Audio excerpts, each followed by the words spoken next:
Alors bonjour, on fait une petite présentation sur ce que c'est l'enseignement à distance. Le but est vraiment pas de vous dire quoi faire, ni même de dire que ce que vous avez fait jusqu'à présent, c'est pas bien.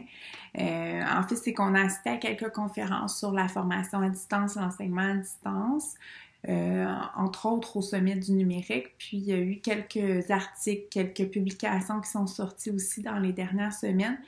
Puis José et moi, ben, on a essayé de se faire une tête avec tout ça. Donc, c'est quoi l'enseignement à distance? Comment on fait ça? C'est quoi les points de vigilance sur lesquels il faut s'attarder?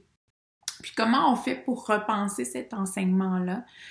Tout en essayant de se centrer, là, entre autres, sur l'apprenant. On va changer notre façon de voir les choses, puis on va vraiment axer sur les besoins de l'élève. Je vais juste vous parler du contexte. En fait, c'est dans la conférence d'ouverture du sommet du numérique. Monsieur Maurice Tardif, qui est un professeur là, connu, travaille surtout là, en sociologie de l'éducation, histoire de l'éducation. Puis, il nous a amené à réfléchir sur le modèle de l'école comme on le connaît actuellement. En fait, c'est un modèle qui, depuis 5 siècles environ, n'a pas tellement changé. Donc, un modèle qui est pas nécessairement dans la réalité, mais qui est à part de ce qu'on fait là, dans la vie de tous les jours. Donc, c'est-à-dire être regroupé par niveau d'âge, par matière, on va séparer par matière, tout ça. Donc, c'est loin de du contexte réel. Puis, le modèle de l'école, souvent, va parler de la réalité, mais on n'est pas dans la réalité. Donc, ce modèle-là, là, comme on le connaît aujourd'hui, depuis les 5 derniers siècles, n'a pas été vraiment chamboulé. Donc, c'est la première fois que 90% de la population mondiale est privée de l'école. Donc là, c'est sûr que dans les dernières semaines, on a mis en place un paquet de mesures, puis on était dans l'urgence. Hein. On voulait sortir la tête de l'eau, essayer de trouver des solutions, puis c'est correct. Sauf que les dernières mesures qu'on a mis en place, là, je parle vraiment, c'est pas personnel, c'est vraiment dans l'ensemble du Québec. Ce que M. Tardif disait, c'est qu'il y a très, très peu d'impact sur les élèves en ce moment. Donc, au niveau de leur engagement dans leurs apprentissages. Puis, ce qu'il mentionnait aussi, c'est que c'était difficile pour les enseignants, puis c'est pas péjoratif, donc c'est difficile de sortir de ce modèle-là parce que c'est ce qu'on a en tête. Donc, penser autrement, euh, c'est pas évident. On n'a jamais fait ça, enseigner devant notre ordinateur. On est habitué d'avoir une espèce de rétroaction, de contact avec les élèves. Le fait d'être dans une classe avec eux fait toute la différence au niveau de l'informel dans l'enseignement. Donc, ce qu'on veut faire, ce qu'on a tendance à vouloir faire, c'est de faire comme avant. Et ça, c'est un autre des pièges dans lequel il ne faudrait pas tomber en enseignement à distance parce que c'est pratiquement impossible de faire comme si on était en classe alors qu'on n'y est pas. Je vous réfère à notre mission comme école d'instruire, de socialiser, de qualifier. En ce moment, toute la partie socialisation est escamotée. Donc, les élèves sont seuls devant leur écran. Oui, ils vont utiliser le téléphone là, pour communiquer, le texto, tout ça pour communiquer avec leur père dans des contextes autres que scolaires, mais comment on pourrait réussir à offrir quand même une expérience qui est socialisante pour les élèves dans ce contexte d'école sans être dans l'école. Puis comment on fait pour enseigner sans école, donc c'est-à-dire sans le modèle qu'on connaît depuis toujours. Contexte aussi, vous allez voir, quand on va parler de technologie, ça va être intéressant. C'est un article de Sébastien Stas, un article de blog. Sébastien est étudiant au 3e cycle au doctorat. Était directeur d'école et enseignant aussi. Il nous montre, il a fait un article puis il mettait cette image, donc couverture d'un album d'Hergé, d'une bande dessinée. Puis on voit là, la personne qui a son aspirateur, sa nouvelle technologie, puis quand même qui bat le tapis pour pouvoir enlever la poussière plutôt que d'utiliser l'aspirateur comme sa fonction première qui est d'aspirer la poussière. Mais on a tendance à faire la même chose quand on a une nouvelle technologie. Donc là, on a la visioconférence qui est un nouveau moyen. On va avoir tendance à vouloir reproduire ce qu'on fait en classe, c'est-à-dire faire un exposé magistral, après ça peut-être des exerciceurs, quelque chose, puis après ça, une évaluation des apprentissages. Mais là, il faut utiliser la technologie pour en faire autre chose. Donc, ça va peut-être être le cœur de notre expérience socialisante, cette technologie-là. Puis, on va essayer de décentrer l'enseignement de l'enseignant et le centrer sur l'apprenant. Donc, le modèle, vous allez voir ici là, dans les prochaines pages. Donc, on a conceptualisé sur une première page les 5 étapes, donc les 5 phases, on pourrait dire, pour penser cet enseignement à distance, sans prétention en toujours. C'est des phases que vous allez reconnaître. On a renommé certaines phases parce qu'il y avait des termes qui étaient peut-être plus liés à l'enseignement postsecondaire. Donc, on a ajusté en fonction du contexte primaire. On s'en est fait une propre interprétation, José et moi. Si vous remarquez, donc oui, on a 5 phases, mais au centre, on a décidé de mettre la citation de Benoît Petit qui nous parle de la relation entre l'enseignant et l'élève. Donc, ça va être primordial lors de l'enseignement à distance de garder ce lien-là. C'est vraiment ce qui doit être au cœur de toutes nos actions, de toutes nos interventions, de tout ce qu'on planifie. C'est vraiment le lien avec l'élève. Puis vous allez voir peut-être que les premières séquences d'enseignement, les premières leçons que vous allez offrir aux élèves à distance ne seront pas liées au contenu. Puis enfin, on va même vous encourager à sortir un peu du contenu pour aller garder cette relation-là parce que c'est ce qui va faire en sorte que vos élèves vont être engagés et vont rester motivés. Donc, vous voyez les 5 étapes pour, on va dire, designer une formation en ligne, un enseignement en ligne. Puis là, on parle pas là, de formation autoportante, hein. On parle vraiment d'un enseignement en ligne. La formation autoportante, c'est une formation qu'on rendrait disponible à nos élèves, par exemple, des ressources qu'on va déposer sur Moodle, puis on pense que les élèves vont pouvoir faire de façon autonome.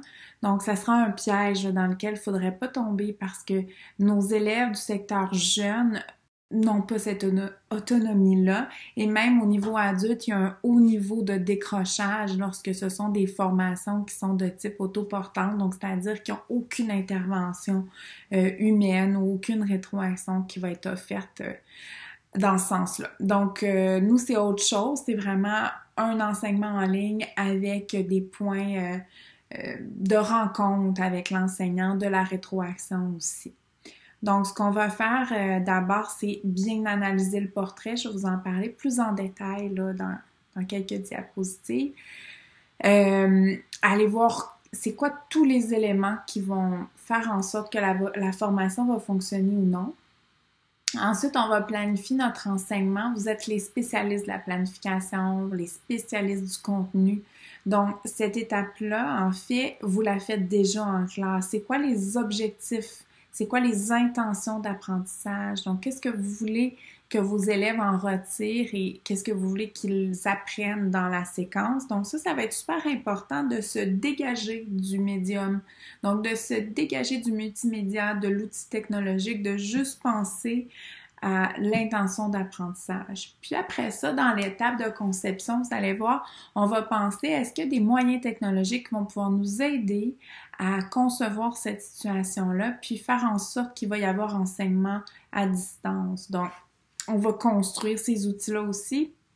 Puis vous allez voir dans le respect de vos compétences et dans le respect des compétences des élèves. Donc, c'est pas le moment de se noyer tout le monde dans une mer d'outils technologiques. Donc, on va y aller pas à pas, puis on va y aller avec les besoins prioritaires d'abord. Donc, ça va être surtout de communiquer, donc de créer ce lien-là à distance.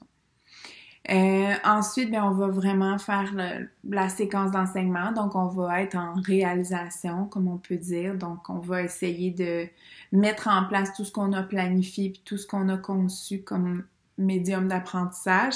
Puis après ça, bien, on va évaluer le processus, autant le processus des élèves que le processus d'enseignement, parce que le but, c'est de se réajuster. Si on voit que ça n'a pas fonctionné, que les élèves ont décroché, bien, il va falloir se réajuster immédiatement parce que si on veut les garder engagés, il va falloir qu'ils aillent trouver une motivation assez rapidement dans ce que vous allez leur proposer.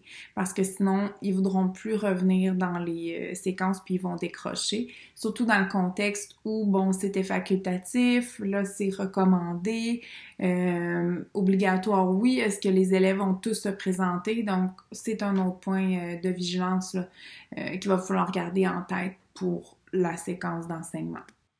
Dans l'analyse, vous allez voir, c'est une partie super importante. Les écoles sont en train de le faire présentement. Donc, on va analyser, OK, est-ce que les élèves ont accès à des technologies? Est-ce qu'ils ont accès à un réseau?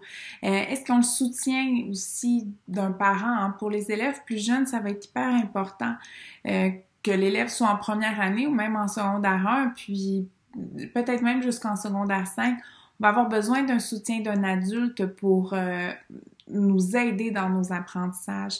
Donc, l'apprenant, on va aller voir aussi ses caractéristiques, son âge, est-ce qu'il y a certaines difficultés, est-ce qu'il y a certains défis. On va pas planifier de la même façon. Peut-être que les élèves qui ont des défis particuliers, on va les regrouper en équipe de 2, 3 maximum, c'est ce qu'on a lu. Puis là, dans la mesure du possible toujours. Puis, on va faire un enseignement qui va être plus individualisé pour ce petit groupe-là.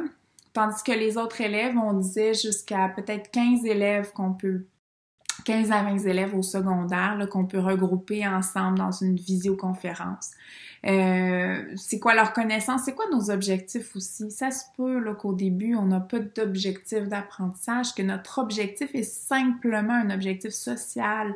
Donc, un objectif humain, en fait, voir comment les élèves vont.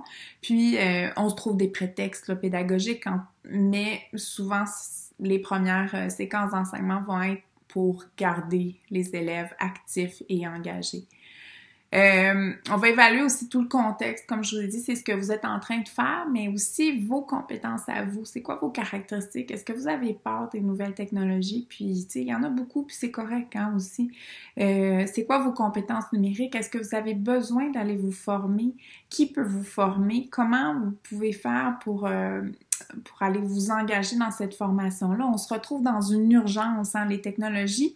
Jusqu'au 13 mars, c'était pas nécessairement intégré dans notre enseignement de façon quotidienne et harmonieuse. On pourrait dire, on l'utilisait les technologies, mais c'était pas notre quotidien à tout le monde. Donc, comment on peut faire pour aller développer ces compétences-là? Puis on y va un pas à la fois, toujours dans le respect de notre rythme.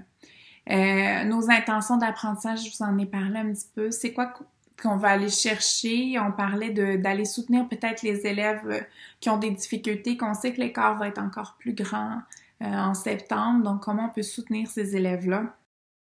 Après ça, les ressources, qu'est-ce qu'on a disponible? Il va y avoir certainement des prêts de ressources. Puis, c'est quoi les ressources humaines aussi qu'on a autour de nous? Comment on peut utiliser ces ressources-là? Nos collègues, entre autres, peuvent nous aider, nous soutenir. Ça serait bien de vous soutenir entre vous. Puis les élèves, on peut peut-être aller penser à des pairs, comment on peut utiliser les pairs pour pouvoir les aider. Donc, par exemple, avec des compétences numériques qui sont peut-être moins acquises là, chez certains élèves, peut-être qu'on pourrait regrouper des élèves qui ont des forces de ce point de vue-là pour aider les élèves avec des difficultés. Dans la planification, bien, vous êtes vraiment les spécialistes de votre planification, de vos intentions d'apprentissage. On reviendra pas sur les séquences d'apprentissage, les phases, d'être cohérent avec notre intention, les points sur lesquels il va falloir garder un œil attentif. C'est vraiment par rapport à la planification, des questions qui pourraient se poser dans la classe. Donc, dans la classe, on le sait, là, quand on enseigne tel concept, là, je le sais, il va y avoir telle question.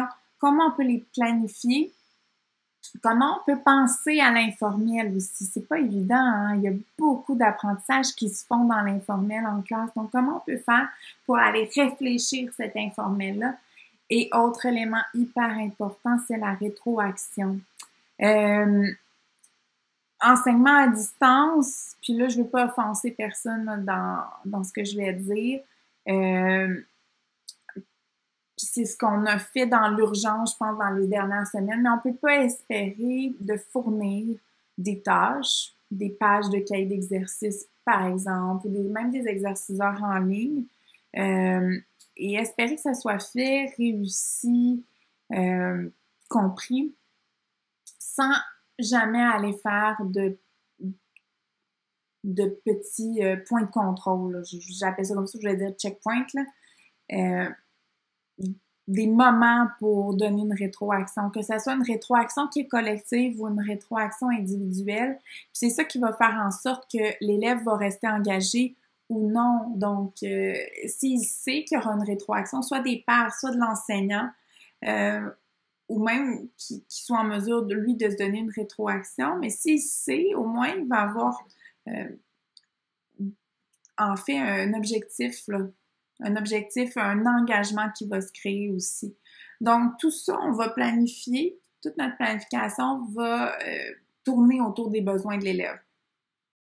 Penser aussi à toute notre analyse. Donc, qu'est-ce qu'on a réfléchi dans notre analyse, mais notre planification va être liée à ça. Puis vous avez vu en haut, faut pas penser aux outils technologiques à cette phase-là. On va y penser après. Donc, ce que vous voulez faire, exemple, vous voulez travailler l'écriture, ben dans la conception, on va aller voir comment ça va s'organiser.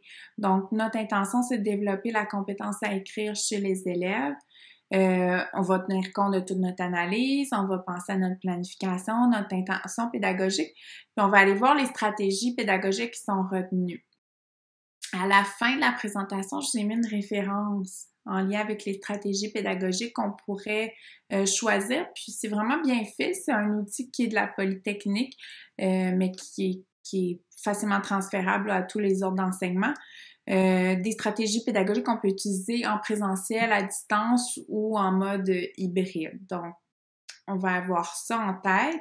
Puis, ce qu'on doit penser dans le choix de nos moyens technologiques pour pouvoir mettre en œuvre notre situation d'apprentissage, notre séquence d'enseignement, c'est de centrer l'activité sur les élèves, permettre aux élèves de collaborer à distance. Donc, certains outils, entre autres Zoom, permet d'avoir des salles où on peut aller placer des élèves en équipe, puis nous, aller faire des points de vérification aussi dans ce travail d'équipe-là.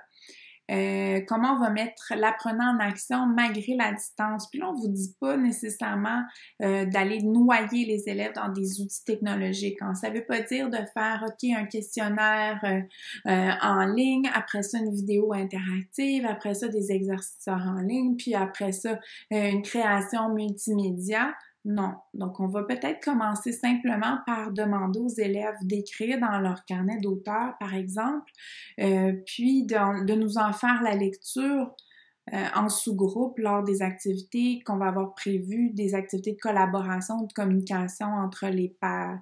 Ça peut être aussi pour que vous puissiez lui offrir de la rétroaction à l'élève, il pourrait vous envoyer une photo, puis vous pourriez avoir accès à sa production de cette façon-là. Et il y a des moyens technologiques qu'on pourra vous montrer si vous avez besoin d'accompagnement qui vous permettent d'annoter certaines photos. Vous pourriez même y donner une rétroaction audio. Donc ça, c'est des moyens technologiques. On se noie pas là-dedans au début, on y va un pas à la fois. Les activités qu'on va favoriser, bon, on en parlait, j'en parlais tout à l'heure, des activités qui sont interactives. Puis on parlait aussi de bien exploiter le visuel. Ça, c'est surtout si, par exemple, vous avez déjà des PowerPoint de fait ou des paperboards sur Active Inspire. Donc, comment on fait pour explorer le visuel en sachant que vous n'êtes pas là? Ça, c'est vraiment si vous envoyez certaines petites vidéos, capsules d'enseignement à vos élèves avant les rencontres en présentiel. Donc, si vous faites ça, comment on peut faire, pour que ça soit très court, parce qu'on décroche, hein, on a vu dans les différentes présentations auxquelles on a assisté, José et moi, qu'adultes, après 20 minutes, on décroche d'une visioconférence ou d'une vidéo. À 40 minutes, c'est complètement... on n'est plus attentif du tout. Donc, imaginez les enfants. Donc, c'est sûr que les vidéos pédagogiques, on suggère des petites capsules, maximum 6 minutes. À la limite, peut-être au secondaire, un maximum de 10 minutes, mais ça ne devrait pas dépasser ces moments-là. Donc, comment on peut explorer le visuel pour qu'il vienne frapper l'imaginaire de l'enfant, de l'adolescent, et qu'il puisse faire des liens dans sa tête avec ce qu'il connaît déjà. Essayez de pas mettre des diapositives chargées de texte, donc on va aller travailler plutôt l'image et c'est votre voix qui va accompagner cette image-là qui va être vraiment intéressante pour l'élève.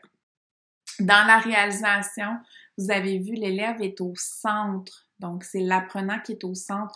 Ce qu'il faut faire, nous, c'est trouver des façons de lui donner confiance, de le faire sentir comme étant capable, compétent.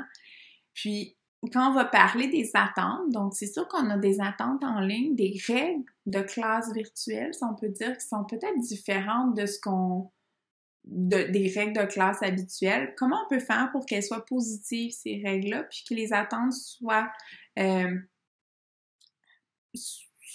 aient été élaborées ensemble, donc entre les élèves et l'enseignant, parce que on va donner un exemple banal. Si, admettons, dans nos règles, on dit bon, ben, vous n'avez pas le droit de faire de capture d'écran, ben, l'élève qui n'avait pas pensé en faire, vous venez d'y donner une idée. Donc, on va essayer d'aller de façon plus positive quand on va définir des règles de classe. Responsabiliser l'élève aussi face à ses apprentissages, mais en lui donnant confiance, en ayant toujours en tête que l'élève doit avoir confiance en lui, doit sentir qu'il est en pleine maîtrise de ce qu'il fait. Ensuite, pour le numérique, ben c'est sûr que si on l'utilise, c'est pour rendre l'élève actif dans ses apprentissages. Pas être devant toujours un ordinateur à être passif parce qu'il va faire autre chose en même temps. Visioconférence seulement si c'est essentiel. Et la visioconférence devrait vraiment être utilisée dans l'optique de créer lien puis de trouver des moyens de socialisation avec les pairs. Donc, en fait, c'est d'apprendre dans la socialisation. On va aussi prioriser les technologies qui sont connues des élèves. Donc, par exemple, si à votre école, vous utilisez l'environnement Teams, on va essayer de continuer avec ça. Si vous êtes capable aussi d'être cohérent à travers les différents spécialistes pour l'élève, ça va être facilitant par rapport à son niveau de confiance et ses capacités, là, ses compétences numériques. Donc, c'est sûr qu'on essaie de se parler, de se coordonner. Même chose, j'ai oublié d'en parler là, dans la planification, mais je vais le faire ici. Ça va être important, si vous prévoyez plusieurs spécialistes, utiliser la visioconférence pour aller, pour faire des activités engageantes pour l'élève, des activités socialisantes. Ça va être important de se coordonner pour un horaire. Puis ça, je le sais que c'est pas facile. Donc, comment vous pouvez faire pour vous parler? Pour pas que l'élève ait tous ses cours la même journée ou qu'il passe toutes ses journées en visioconférence. Vous avez vu, hein, il y a la fatigue créée par Zoom. J'ai vu un article il y a quelques jours. Donc, ce que ça fait sur le cerveau, c'est différent. On est vraiment épuisé à la fin d'une journée passée en visioconférence. On a une fatigue mentale et visuelle qui est assez importante. Donc, pour les élèves aussi, essayez de coordonner ça pour qu'il n'y ait pas trop de moments dans la même journée. Voir comment on peut prévoir la rétroaction, soit en utilisant les pairs, soit l'auto-évaluation. Puis vous, pour vous décharger aussi de cette rétroaction-là, donc vous pouvez faire une observation des difficultés des élèves puis donner une rétroaction collective. Une rétroaction collective, vous pouvez faire une petite capsule avec les erreurs les plus fréquemment rencontrées. Donc, vous envoyez aux élèves, petite capsule courte. Sinon, si vous offrez une rétroaction individuelle aux élèves, on pourra penser à des rétroactions qu'on appelle multitypes. Donc, c'est-à-dire il peut y avoir des annotations écrites, il peut y avoir un enregistrement audio ou même une rétroaction vidéo. J'ai vu des enseignants du secondaire, par exemple, annoter des situations d'écriture en même temps qu'ils expliquent. Donc, pour les élèves, c'est beaucoup plus facile que de recevoir seulement une rétroaction écrite, surtout à distance de cette façon-là. Le fait d'entendre votre voix aussi fait en sorte que le lien avec l'élève est encore plus fort. Donc, aussi dans la réalisation, si vous attendez d'une production des élèves, on peut penser à modéliser, donc faire un modèle de ce qui est attendu.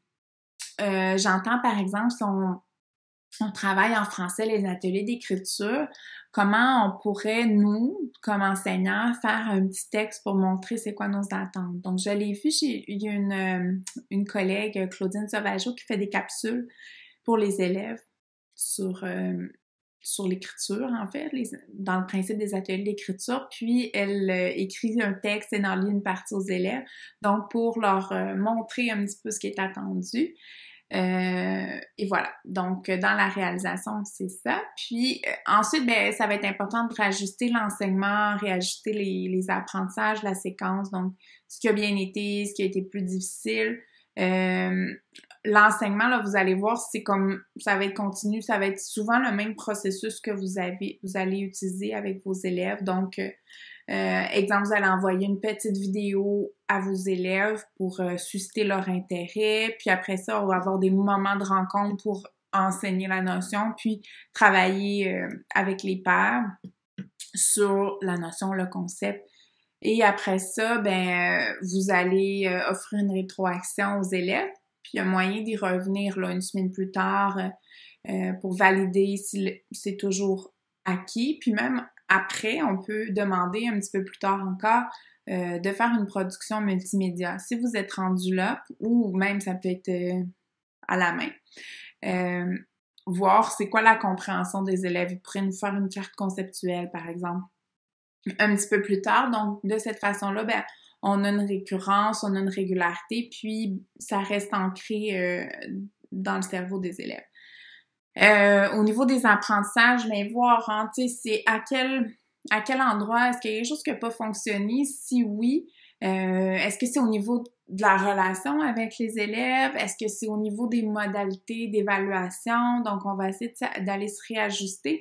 Puis aussi, on va enlever notre stress lié à l'évaluation parce que ce qu'on veut, c'est valoriser les apprentissages des élèves, leur donner confiance, aller voir s'ils ont compris, hein. On veut pas voir maintenant s'ils ont mémorisé. De toute façon, ça serait impossible à distance de donner des examens de connaissances.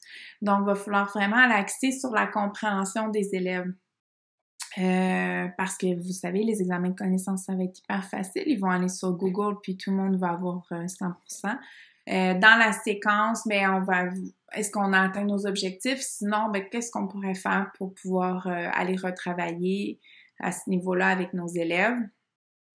Puis, est-ce que les outils technologiques sont efficaces? Sinon, mais qu'est-ce qu'on pourrait utiliser si vous connaissez pas, si vous avez pas d'autres options en tête? Ben, vous pouvez toujours consulter soit vos pairs, soit les conseillers pédagogiques en intégration du numérique. On pourra certainement vous aider.